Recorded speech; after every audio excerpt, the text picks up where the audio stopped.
Yo le decía a Gustavo Marangoni, ¿cómo estás, Gustavo? ¿Bien? Bien, muy bien. Muchas gracias por la invitación. ¿Cuántos años al lado del gobernador ya? 14.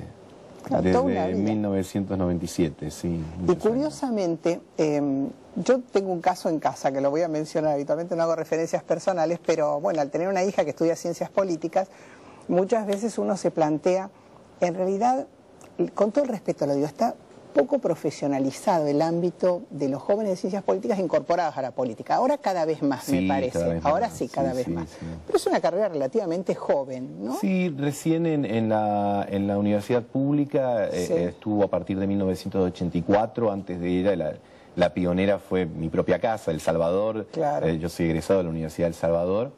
Allí empezó en la década del 60. Los jesuitas son muy pioneros en mucho, en el conocimiento. Muchas cosas, sobre todo en todo lo que tiene que ver con la actividad intelectual. Sí. Y bueno, la verdad que digo que es mi casa porque soy egresado de esa facultad, docente hace 22 años, director de la carrera, sí. Y mi hija mayor, Agustina, estudia, ya está en tercer año también de ciencia política. Y también en El Salvador. También en El Salvador, así que...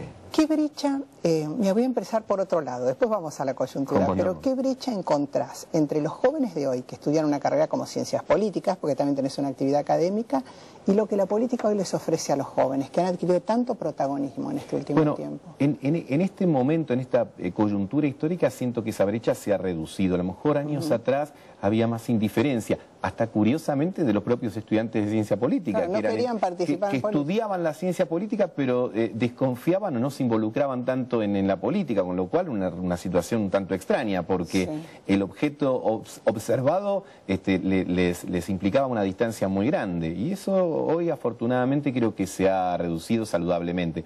Yo siempre insisto que los universitarios de todas las disciplinas, pero fundamentalmente de las disciplinas sociales, tienen que ser educados no como fiscales de la realidad, tienen que comprender la realidad, pero también como parte, porque el sujeto cuando mira modifica con su mirada y es parte de aquello que mira. Entonces esto no es un microscopio donde uno puede aislar una bacteria, un virus y estudiarlo sin involucrarse tanto. La realidad social la construimos todos, somos todos parte de ellas, y bueno, los estudiantes naturalmente tienen que, y los docentes por sobre todas las cosas, dar herramientas para comprender y para modificar e influenciar positivamente la realidad.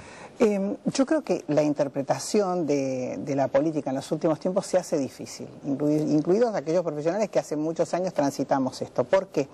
Porque hemos tenido que aprender a observarla desde la diversidad, incluyendo a lo mejor la mirada sobre un mismo partido y gente afín. Digo esto, un caso como el del gobernador Scioli, al que de pronto la realidad o la información lo pone a debatir su liderazgo frente al caso de un intendente como Massa en el Tigre. Entonces, el que está afuera dice, bueno, pero ¿cómo es? ¿La Presidente lo apoya o no lo apoya Scioli? ¿Por qué se suma la opción de Massa? ¿Cómo lo recibe Scioli todo esto? En primer lugar, el gobernador Scioli es parte fundante de este proyecto desde el año 2003. Hay que recordar que en ese año Néstor Kirchner presidente, Daniel Scioli vicepresidente, luego en el 2007 Cristina presidenta, Scioli gobernador. Y estos 8 años son una muestra de una gran consecuencia política de parte de Daniel Scioli.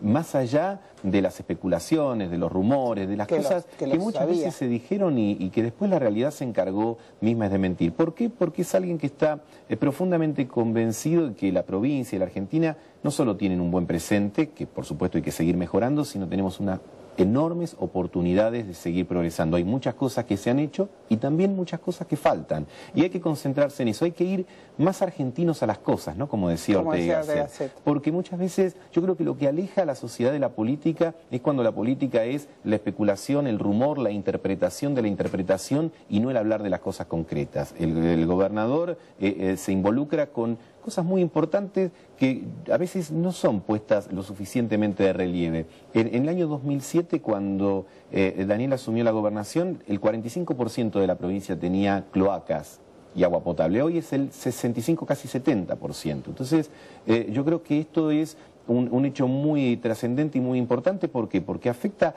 positivamente la vida de la gente, porque le da una mejor calidad de vida, es más salud, es más inclusión social. haber inaugurado un establecimiento educativo cada 3 días también es un logro en la provincia de Buenos Aires. Porque estamos hablando de la educación, estamos hablando de la herramienta que ya Sarmiento nos enseñó que era la que construía los países grandes. Y estas son las cosas concretas en las que hay que Gustavo, pensar. el tema de la descentralización, digo, ¿es viable una provincia, digo para la práctica de las resoluciones diarias, es viable una provincia tan grande, con tanta cantidad de municipios? No estoy hablando de la coyuntura hoy, obviamente esto no es algo que se pueda resolver, digo como proyecto. ¿O sería más interesante que la provincia de Buenos Aires a lo mejor tuviera algún tipo de descentralización más...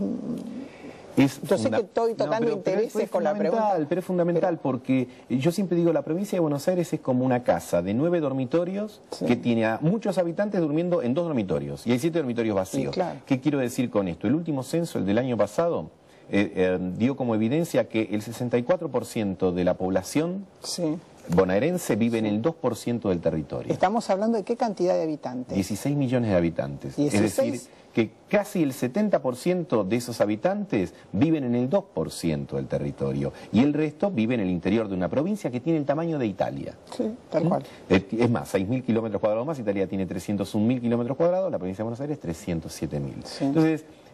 pero a la vez, esos habitantes que están lejos, o algunos que están en los partidos del conurbano, muchas veces ven que tienen que hacer trámites extensos e innecesarios porque van a La Plata, porque es la burocracia, y yo creo que hay que duplicar los esfuerzos para acercar los niveles de decisión al vecino. Sí. Lo estamos haciendo y afortunadamente en materia educativa, en materia de seguridad, estamos descentralizando, pero necesitamos más, necesitamos una ley marco. Por eso el gobernador en marzo envió un proyecto en el que trabajó mucho y trabaja mucho Santiago Montoya, presidente del grupo Banco Provincia, con un conjunto de expertos, de profesionales, pensando políticas de Estado para el próximo gobierno y para el otro y para el otro y para el otro, porque uno no puede estar pensando la cotidianidad. Sí, la inmediatez. Ya está, digamos, la provincia está desestresada porque se ha desendeudado en 3 años el 50%, porque paga normalmente salarios, porque tiene una situación financiera holgada a partir de una buena administración y del contexto de la economía nacional e internacional que ayuda, de la coordinación con los 2 niveles de gobierno, nación y municipio, porque gobernar es integrar.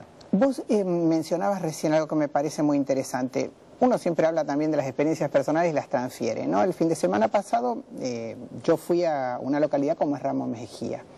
Y la verdad que hacía bastante que no iba. Esto fue un sábado a la noche. Y así como a veces, bueno, las malas noticias ocupan los titulares, que de hecho, bueno, son situaciones que existen de inseguridad, también debo decir que me sorprendió en su centro cívico, por decirlo de alguna forma, la actividad comercial que había un sábado a la noche. Restaurantes, gente en la calle, pero también...